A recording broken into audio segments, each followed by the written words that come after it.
Good afternoon, everyone. Oh my God, how lovely is this weather? I've had a fantastic day so far. I've been to the gym this morning, had a lovely little workout with my sister, which is always really, really good. I think we're going to both be aching tomorrow. We really, really smashed it hard. And I have had a great day so far. The sun is shining here in St. Neots. I've got the second load of washing on the line, and I am just sitting out in the garden, building my business and just enjoying this glorious weather. I cannot believe after yesterday how different it is. You know, yesterday it was like having winter back again. Hi Karen. Who have we got on? So I'm just waiting for my amazing friend Emma, who is such an inspiration to me, and thousands, millions of people also. She's a mummy, and I'm not going to go into her story too much. I'm going to bring her on camera right now. Let's add her on. If anyone that encounters her, it will have a massive impact on your life. Hi Emma, thank you for joining. Hello, let me just turn you up. How are you? I'm amazing, thank you. How are you? I'm just going to share this on my page, just 1 second. Yeah, no worries. How are you? I'm great. I'm enjoying the sun. I'm out in the garden. I can hear that. Is it too noisy? No, it's fine, as long as you can hear me okay. I can hear you fine. I've just done a live video in my support group making my lunch, and it was absolutely delicious. So I've got it here. What are you having? I'll take it out to the garden and get a little bit of a tan. Perfect. Tell me when you're ready. I'm ready. It's very noisy where you are. It's very windy where you are. Sorry? It's very windy where you are. It's okay, I can hear you okay though. It's just quite windy. Okay. Yeah. It's a great day for washing. Oh, don't do any of that. Oh, okay, right. So Emma, I just want to share how inspiring you are. You know, there's so many people that look up to you. You've made a massive impact on so many other women's lives. You're a mummy to 2 children, is that right? Yeah, 2, and I've got a stepdaughter as well. So. Okay, so you're a pretty busy lady with 3 kids. Yeah. I would love to hear your story. So can you take me back to how your life was many years ago when you had a corporate job? You know, how that used to fit with your family life, and just memories of that, really. Yeah, sure. Okay, cool. So can you just make sure you can hear me okay? Because Yeah. Yes, you can see that. So my husband's just stealing my laptop. So yeah, well, we wouldn't have been in a gym cafe in the middle of the day with my husband, that's for sure. So I kind of came across this business 5.5 years ago. At the time, I was a busy mum. I'm still a busy mum, but just busy in different ways now. But I used to have a corporate job, so I worked incredibly long hours. You know, it wasn't unusual for me to work 100 hours a week, because that was what's classed as, they used to call it home-based, which meant you'd think would mean you were at home, right? But it doesn't. It actually just means that they can make you go here, there and everywhere at the drop of a hat. So they changed it from home-based to mobile, my contract. And that was the first time I discovered that someone could change your contract without even asking you, which they did. I just want to check, can everybody hear okay? Because it's very noisy at your end, Carly, with that wind. So I just want to make, it might be all right for everybody else. It might just because I've got headphones on. So just check, put it in the comment, maybe if you can hear, guys, and then we'll know. Because I don't want you to have to shift if you don't need to. Okay, so I that was kind of what my life was. As you said, I've got 2 kids. At that point, they were, God, Molly is 10 now, so she must have been about 4 or 5. And my little boy was, 3. Okay, you can hear, that's perfect. So, you know, they were little, and you know yourself, when you've got kids, it's kind of busy. It doesn't matter what you've got going on. It's incredibly busy. But to have that and my corporate job, and then a house and a home and a husband and all the other stuff that, like, a lot of us have going on, it was just really, really hectically busy. And I didn't ever have any time for myself. And what I'd really kind of started to realise, probably just before this opportunity came along that we're going to talk about in a minute, I had kind of realised that I was sacrificing everything that I had initially thought that I wanted. So when you get married or when you decide to have kids or whatever, you don't generally sit down with your partner and go, right, I'll tell you what we'll do. We'll have a few kids and then we won't spend any time with them. How does that sound? And then, or when you get married and you go, tell you what we'll do, let's get married and then let's not spend any time together. Let's buy a lovely house and let's not spend any time in it. Like, that's not what we do. We think this is going to be, you know, you're going to be able to have this balance of life where you can have kids and job and marriage and home and this kind of little utopian life that we all think we're going to have. And I had a brilliant life, don't get me wrong. We were very, very fortunate. Me and Mike had 2 good jobs, but the sacrifice that we made the sacrifices we made to be able to have that life where that we didn't have any time freedom whatsoever. We didn't spend any time with our kids. They were in nursery from 7:30 in the morning till 6:30 at night, 5 days a week. You know, it's a long ass day for a kid, that, you know. And then we wonder why they're tired and grumpy when we pick them up. We're tired and grumpy because we've had a long day at work. They're tired and grumpy because they've been at nursery or whatever for the whole day. And it was just this Groundhog Day, you know, get up, get ready, go out. And I missed loads, actually, Carl. You know, I used to miss, my job was quite stressful, and I was away from home a lot. I was usually gone at either end of the day. I either wasn't there in the morning or I wasn't there in the evening. I missed Molly's first day at school. I missed parents' evenings. I didn't know any other parents at nursery or school because my kids were the first to be dropped off and the last to be picked up. So I didn't meet any other parents or anything. And I'll give you an example of where we were at when this opportunity came along. There was a thing, one of the days, Molly had just started primary school and they had sports day, which I really wanted to go to, right? And the sports day was like Tuesday or whatever. So I took a day off work, my 22 days holiday that I was, you know, graciously given a year. Like, I look back on that now and I think, wow. Anyway, 22 days holiday. I took one of the days so that I could go to Molly's sports day, and it rained. So they cancelled it on the Tuesday and they moved it to Thursday. Well, I couldn't go anymore because I'd taken the Tuesday off and I couldn't go. And it was little things like that started to accumulate. And I started to think, hold on, this isn't what I signed up for. It's not what I wanted. But I honestly, at that point, you know, there'll be people watching who will know exactly what I mean, or feel the same, but I didn't know how to get out of it. You know, I had bills, I had a mortgage, we had commitments, and when you've created this life, you don't know that there's anything else. And that was where I was at when this opportunity came along for us to kind of change that. And yeah, it was, I can't even remember what the question you asked me was now. I got distracted. Yeah, no, I wanted to know about your life before, you know, how it was when you was in a corporate job. I mean, you must have had that awful feeling of guilt, because I remember, I mean, I didn't have a job like you, but when I did a part-time job in a school, you know, when they needed me, I couldn't just go and say, oh, well, I've got to go to the sports days. And I remember feeling so incredibly guilty. And as a mum, I mean, we beat ourselves up for everything, don't we? Yeah. So that must have I think as mums, we feel guilty about everything. I felt guilty. It's like something they strapped on you in the labour ward, I reckon, like this bag of guilt that you just take everywhere with you. And I felt guilty that I wasn't there for my kids as much as I wanted to be. You know, I missed even not just the big moments, but it's the little things, like when they come home from nursery and you want to find out how the day was, or now when they want to come home from school and when kids will talk to you when they're ready to talk to you, not when you're ready. And I was like, I've only got this small window of opportunity for you to share your day with me, and then it's bedtime. And I really was just really aware that wasn't fair on them or fair on us either. But I felt guilty then because I'll tell you where I was at.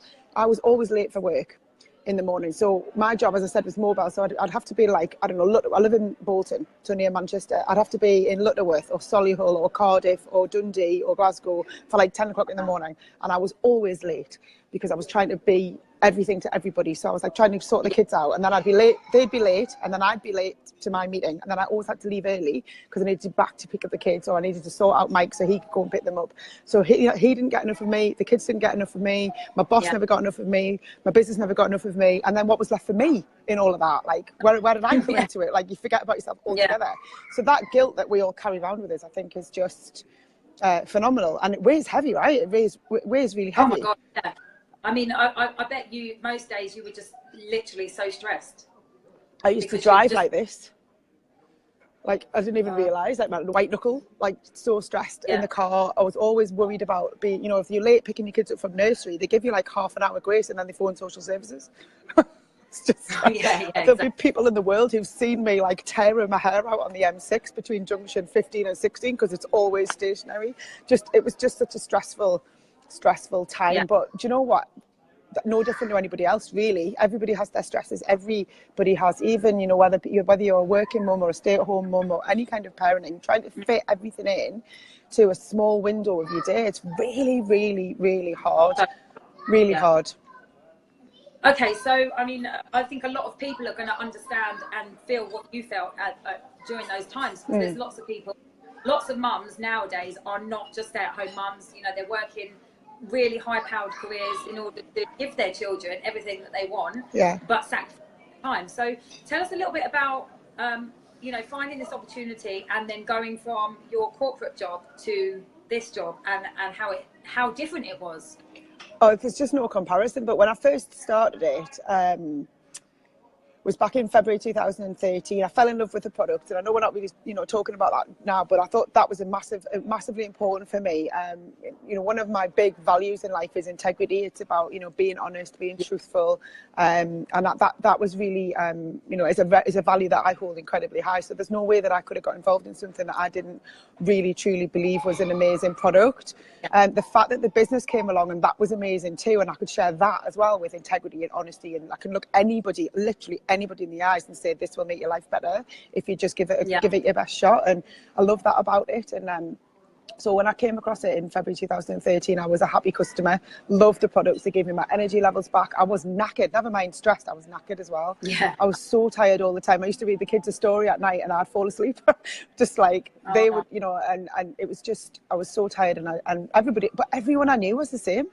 Every busy mum I knew was the same, and the products just changed that for me massively. I didn't feel tired anymore. I sleep really well. I wake up, I'm up out of bed like that. I'm on with my day. I train really well in the gym, all of that stuff. So the products are just a no-brainer. So I was sharing them anyway. Like every mum I knew, every friend I had, everybody I knew at work, the school mums, everybody. I was like, oh my God, like you have got to. I was probably really annoying. You've got to try this. It's amazing. But actually, what I really noticed as well was people noticed the difference in me. My skin really cleared up. I had loads of energy. I used to drag myself around and like moan all the time. And suddenly I felt better. I had a spring in my step. And do you know what? When you feel like that, people notice. And so people said to me, like, what are you doing?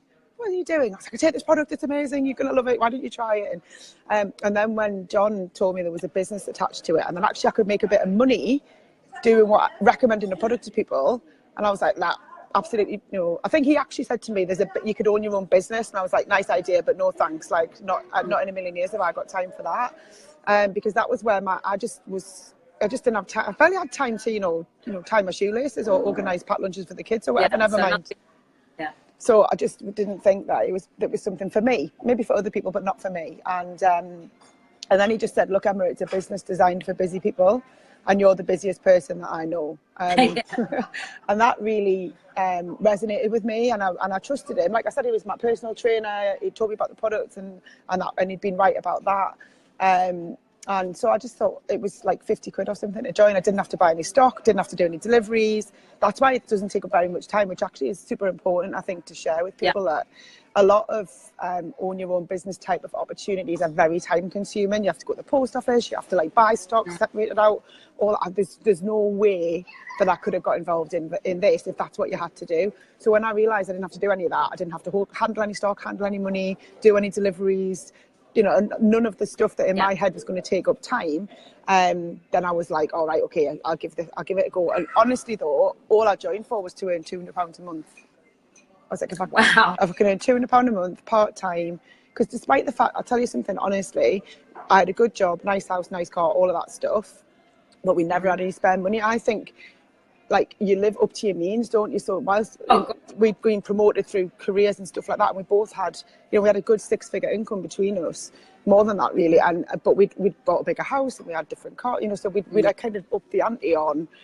So we never had any spare money. We never quite had enough money to go on the holidays that we wanted. Never quite had enough money to pay for Christmas that we wanted. So this was was going to be my spare cash. Someone called it last night. Sharon last night on a call, she called it fun money.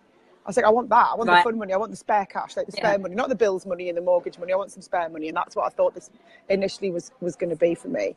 And it was initially that. Okay, and presumably, like you said, you was like, visibly everyone could see the difference in you, so people were coming to you, but also you were wanting to help other people and share what it had done for you, so you was doing it anyway, so like, why not? Yeah, well, we do, don't we? Especially women. When was the last time you bought something or did something because you saw it on the telly?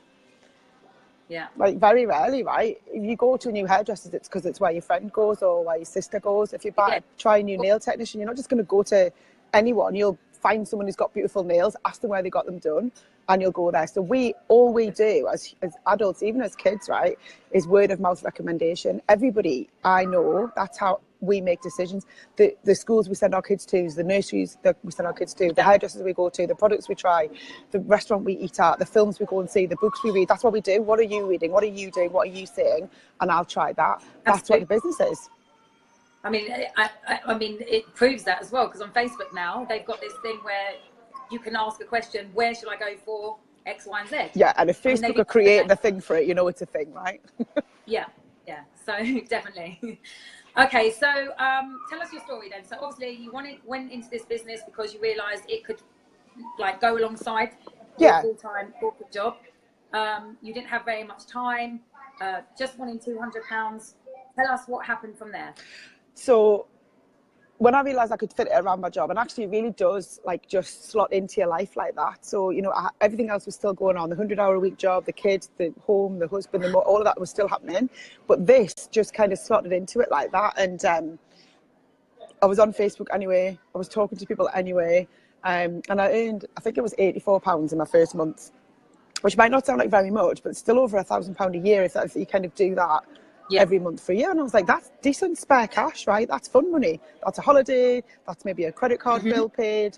It's, you know, and as the kids get older and older, they need money for everything. School trips. Every time you turn around, there's like 20 quid for that, 20 quid for that. So I was like, you know, I was pretty happy with 80 odd quid a month or whatever it was that I first got. And I thought, actually, if I really, you know, try, I could maybe double that. That was my goal. And then I went to a much smaller version, but a similar sort of thing to what we did this weekend. So obviously we've all just been in Birmingham at the convention. There was a similar sort of thing. It was a lot smaller over in Dublin. And I went over to Dublin and I took my husband with me, kicking and screaming, actually. Really didn't want to go.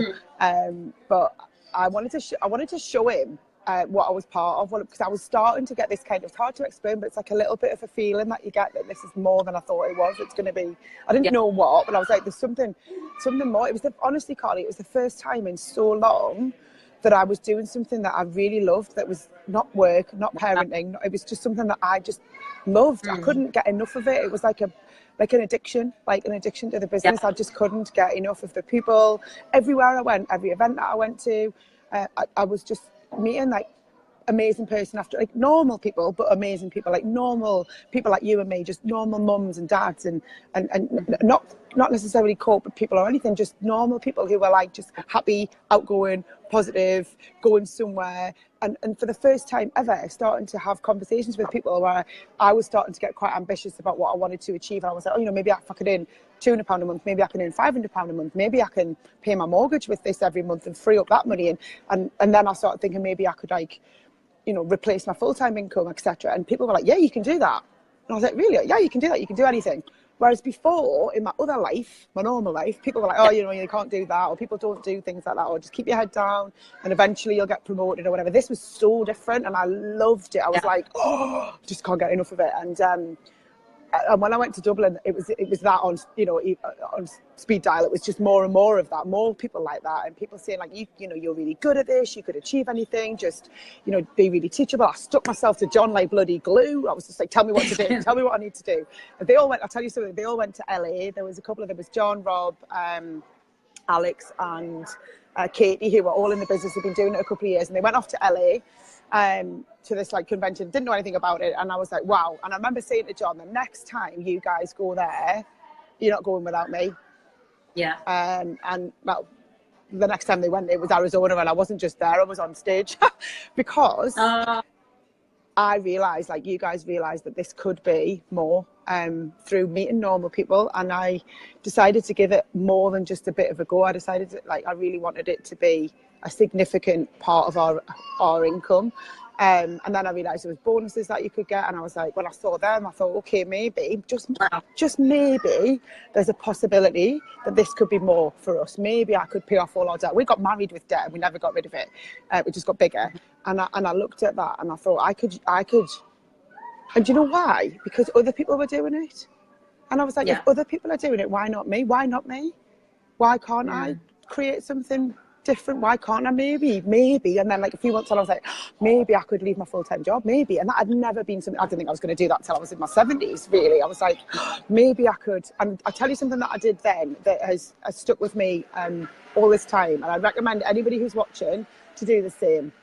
Which really made me put my foot on the gas, if you like, about this opportunity, was I was sitting in my car between junction 15 and 16 again.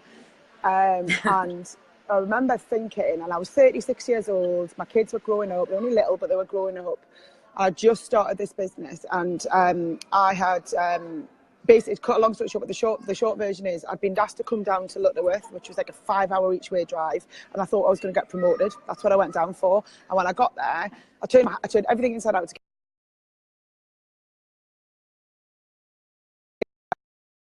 blah blah blah, the usual. He said, but the job we were going to give you, we've actually recruited somebody external for that.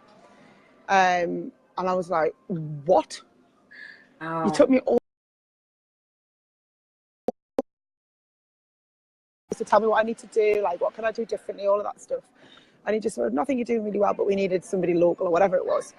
And it was like being punched in the stomach. I was just like, so I got back in the car, drove up north, and I was sitting at that junction, and I was like, is this it? Like, is this it for me? That, like, there's got to be more to life than having my life decided by somebody else, having my opportunities either given to me or taken away by somebody else. I wanted to be in control of my own life. And I remember then thinking, if I don't do something, what's 10 years from now, what's it going to look like?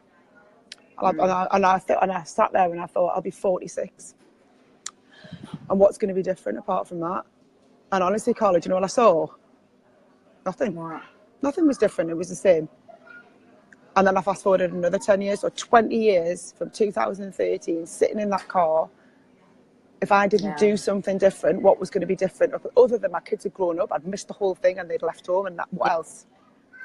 And nothing was different, and that scared me into action. That scared me into going, hold on, like, no. I wasn't given this life to live it out this way. This is not what I just had a feeling there was more to it. And then this was just as the business was starting, and I just remember looking at it and thinking, maybe it's this. Like, maybe this is it. Maybe this is the thing that I didn't even know was out there. It's been around for years and I didn't even know it was out there. But I wasn't ready to see it. I wasn't ready to see it. But as soon as I opened my eyes and I looked over there, it bloody was. And I just grabbed it with both hands. I was like, I'm having this. Like, I am having this. And that's what I did. And I left my full-time job by the end of that year. And you just literally went crazy on it. Yeah. Well, why not? Other people were doing it. Why not me? Do you know what? Even just hearing you say all of this, what you're telling me right now, it still gives me that, my stomach's churning like the day when I joined, you know, and I realised, because when I first started, I wasn't thinking that this was going to be, you know, a huge business for me. But I remember the day that I started to think, oh my God, wow, you know. So, okay, so you've built like the most amazing business. You're an inspiration to so many people. I mean, I want to take you back a little bit to, you know, you said you went to this event for the first time, which was a smaller one than Birmingham that you've just been at. And all these people are there telling you you can do more. And you know, that must have felt amazing in comparison to your corporate role, where I'm guessing, because any other job that I've done, I've never been surrounded by people that want me to do well. It is different, isn't it? I think it's I'm so used to it now, actually, because like 5 years in, I can't believe I put up with anything other than that. And I love the fact that I bring my kids up now in that environment where I wouldn't expect them to put up with anything different than knowing that they're capable of doing and achieving anything that they want. And that's another gift that we have through this business, is it gives you that kind of different, it's like someone takes the blinkers off your life and you go, oh, it's actually awesome. There's like all this awesomeness out there. Well, I wasn't able to see it before. I was happy, don't get me wrong, you know, very fortunate in many ways, but just, it was literally like someone coloured in, like, you know, the bit on Dorothy and the Wizard of Oz where it's all black and white at the beginning, and then all of a sudden she goes into and it's like, it suddenly becomes colour, and you didn't even realise really that it wasn't black, that it was black and white until that's what I think loads of people go through life like. They don't even realise that there's all this opportunity and all this abundance of life over here, and they're just so stuck in where we are and often unhappy and I'm like, if you don't like it, change it, go over there and do this, go over there and do that, go and take these opportunities and do something. There's, you know, if you don't like it, do something. And that was certainly, I think, having those people they just kind of appeared in my life. You know, John and Alex and Rob and all of those people initially who were just, and Simon Bowler was amazing too. And I remember going on, the people who are in the business will understand what I mean when I tell you this little story. I was in at that conference, the little convention in Dublin, and it was life-changing. Honestly, it was there was a whole group of us went, and we were all part of Team Rhino. I didn't even really know what that was at the time. And there's a photograph of like a big group of girls, and there's like Katie and Emma Karen, Natalie Jade, and like a couple of people that the people that you'd recognise now. And I'm like on the end, just going, I don't know what's going on. And I'd just gone sales coordinator, which is like it's the third promotion position in the company. This is June. I've been in the business 3 or 4 months. And they sort of got everybody up on the stage. Now, I had never been to an event before like that, not a big one. I didn't know that they got you up on stage. I didn't know that they brought people forward to speak. I didn't know any of that stuff. Hadn't seen any of that. So anyway, they were like, oh, my name came up behind the thing, and I was like, oh, go back home, get my sales coordinator recognition. I was dead chuffed and dead excited. Anyway, Simon, they get like a couple of people forward to share their story. So Simon grabs me, and tell us how you're getting on, what's going on, share your story. And I was like, oh, me in a microphone. I was petrified. I didn't know what to say. My mouth went dry. I was like, oh my God. And do you know what I said? In this room, and I'd been in the business 3 or 4 months, and I went,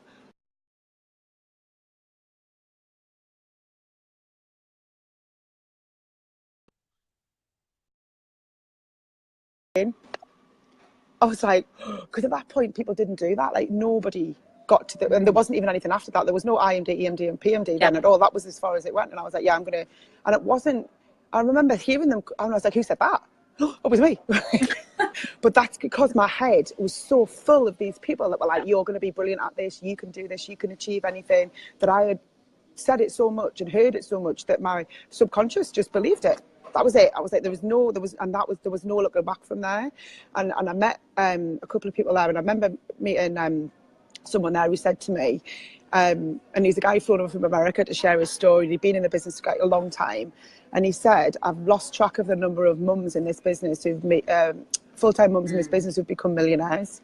Now, bearing in mind, my goal was to earn £200 a month. I remember sat at the back, like writing down notes. I took everything notes. I'm like a sponge. I'm like, do not give me as much information as you possibly can. I was the same when I was pregnant, like, give me everything I need to know about being a mum. Anyway, so I was writing all this stuff down, and I've still got a bit of paper, and I wrote it down exactly word for word what he said. And I shared it, I think, about 2 years later at a convention on the big screen, and I was like, I've lost count of the number of full-time mums. Not, I know one, I've lost count of. And that was it for me. And I just thought, I remember looking up and going, and I was sat by myself. I didn't even know anyone. I was sat by myself, and I was like, oh, my God, what? Like, what the hell? And I ran downstairs to see my husband, who was watching cricket in the bar. And I just said, oh my God, this guy has just said, like, there's people in America who are millionaires in this business. And he just looked at me and he was like, well, best you go back upstairs and find out how. So I did. Oh, brilliant. Oh, amazing. I love that. So that really got you like motivated and realised that obviously if these people can do it, then there's no difference to you doing it. And you've absolutely proved that. And why not? Like, why? If I'm a massive believer in the power of your mind and your self-talk. And I don't mean anything weird and wacky. I just mean the power of believing in yourself and of telling yourself that you can do anything. And I know that from the times that I haven't achieved things, and I know the times I haven't achieved things, it's because I haven't really, really believed that I could do it. I might have said it, but I used to be a competitive swimmer, and I was always like second and third. And I swam in the, I was supposed to be in the Olympics in Barcelona. I was in the Commonwealth Games, things like that. And I was always, round or about, but never quite got to the pinnacle of what I wanted to achieve. And I look back on it now, and it's because there was 2 or 3 girls. There was always like a group of us. There was 2 or 3 who were always better than me. And I honestly, when I look back at it, I think I didn't ever really believe that I could beat them. Not really, not when it came down to it.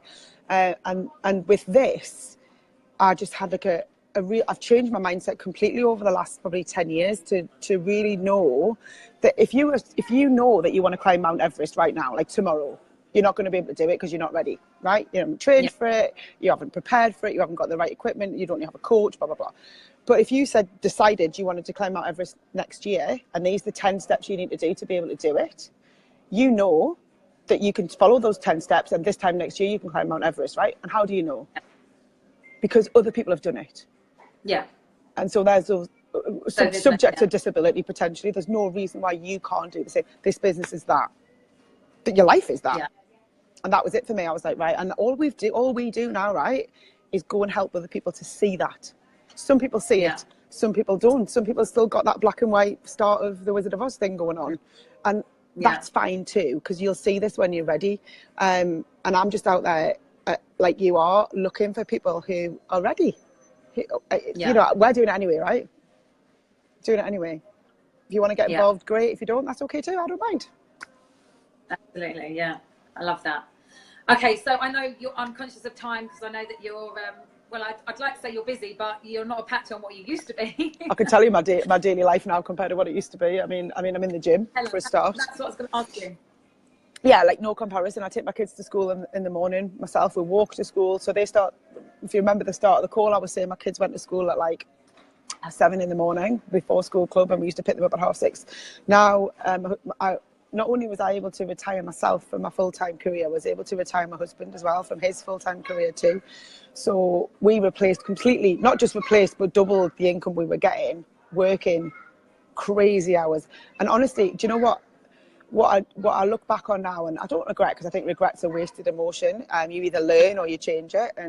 But when I look back and I think how much time we spent out of the home, like we created this lifestyle for ourselves where we were never at home and we were providers, not parents, if I'm perfectly honest. The kids didn't want for anything other than time with us, and actually that's what kids want. They want your time. They might say they're bothered about shoes and all the rest of it, but actually it's your time that they want. And so to be able to create something that meant that he could leave his full-time job too. How many guys would love to be able to take their kids to school every day, pick the kids up from school every day, you know, go to the park after school and play football with Shay every day if he wants, go and get an ice cream, go to the library, take him to football. That's what we created, and that's what we help other people to create. Now we walk the kids to school in the morning, we come to the gym. Mike's played tennis this morning, I've been running, I work from here, catch up with people, do a few calls, paid some bills, do some chatting, and then we leave here at like 2 or 3 or whatever, go and drive home, walk up, pick the kids up from school. Molly's got a friend coming over at 3. We spend 27 hours a week each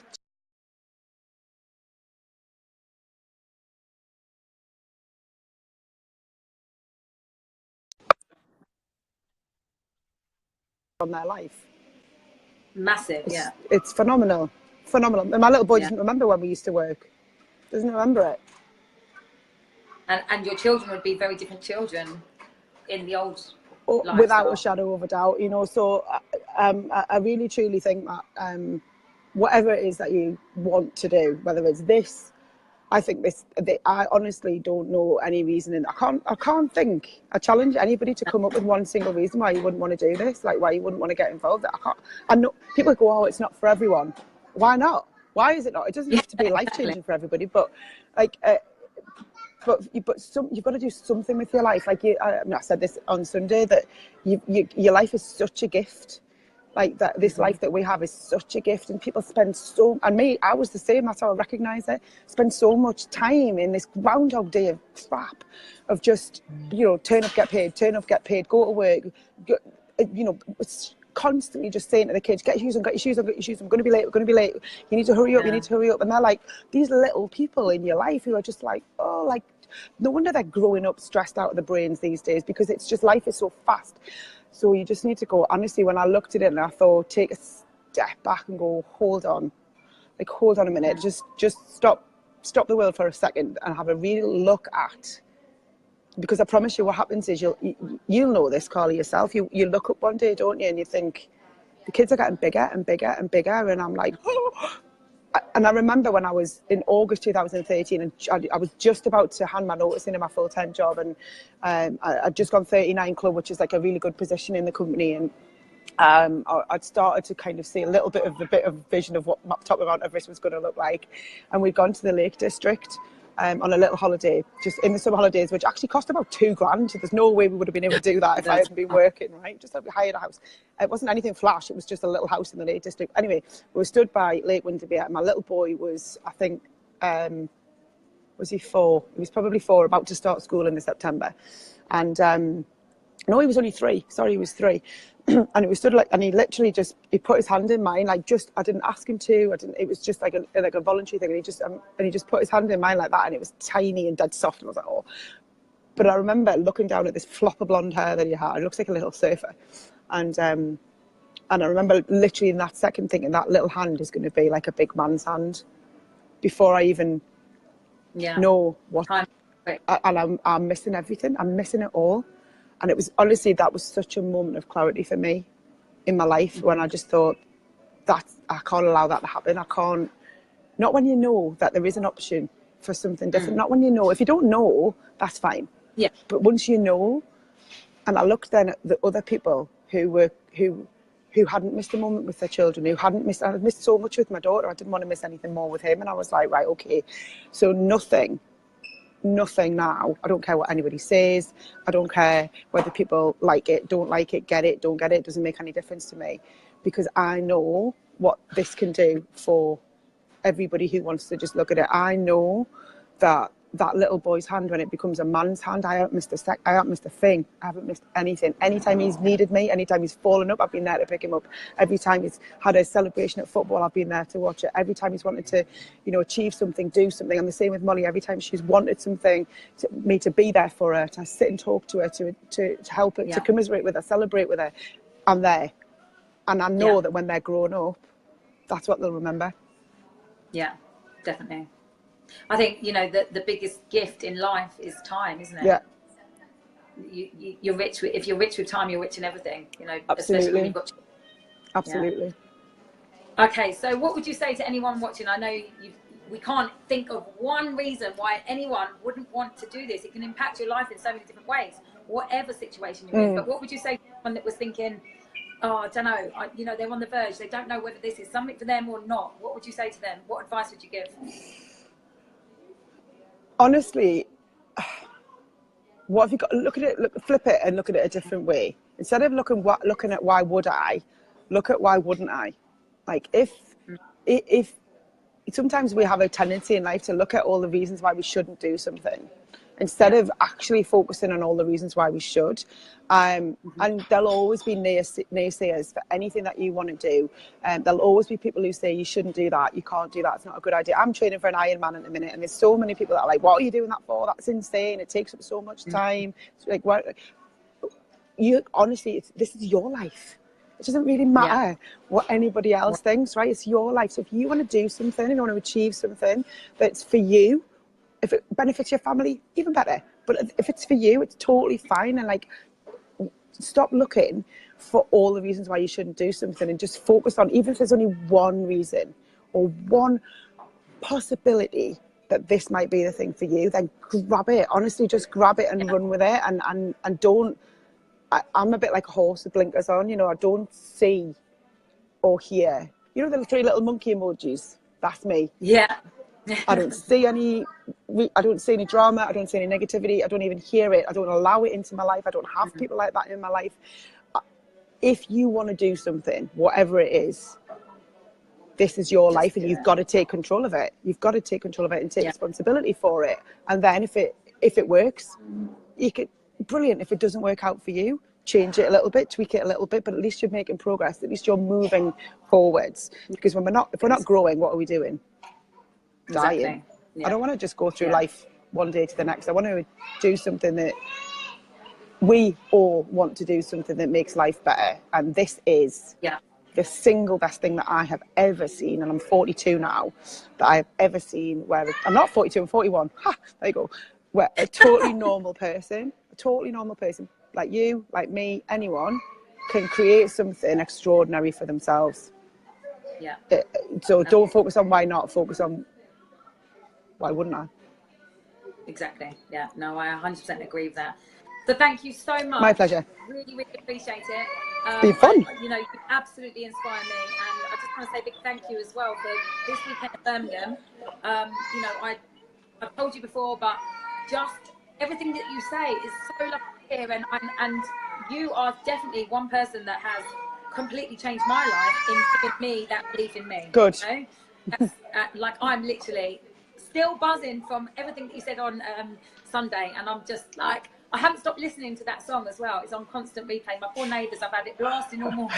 It's just so appropriate for the recording of it. Actually, the whole presentation is on my Facebook page. If anybody wants to go and watch it and save it, the whole thing is on there. You can go and watch it, including the video at the beginning and the video at the end and the song and everything. But that the song that I played for anyone who hasn't seen it is called "This Is Me," and that's what this business is. This is you. This is your life, and don't let anybody. I don't care whether it's your parents, your kids, your husband. Don't let anybody tell you that you're not in charge of your own life, because this is your life. And that's what I talked about. The thing. We shouldn't just give that permission to other people. This is yours. Like, hang on to it really, really tight. Like, look after it really, really well, and it will serve you well for the rest of your life. Yeah, definitely. Thank you so much from the bottom of my heart. I really appreciate it, and I'm so sure lots of people have taken anything, lots from you. I hope so. If anyone has been added to this video to watch, then please go back to the person that has added you. And Emma, have a lovely afternoon. It's so lovely to see how stress-free you are from here. I'm even tired from hearing the first part of the conversation. It still makes me feel a bit like. Yeah. All right, okay, darling. well, take care. Bye, and I'll see you soon. Cheers. Thanks, darling. Bye-bye.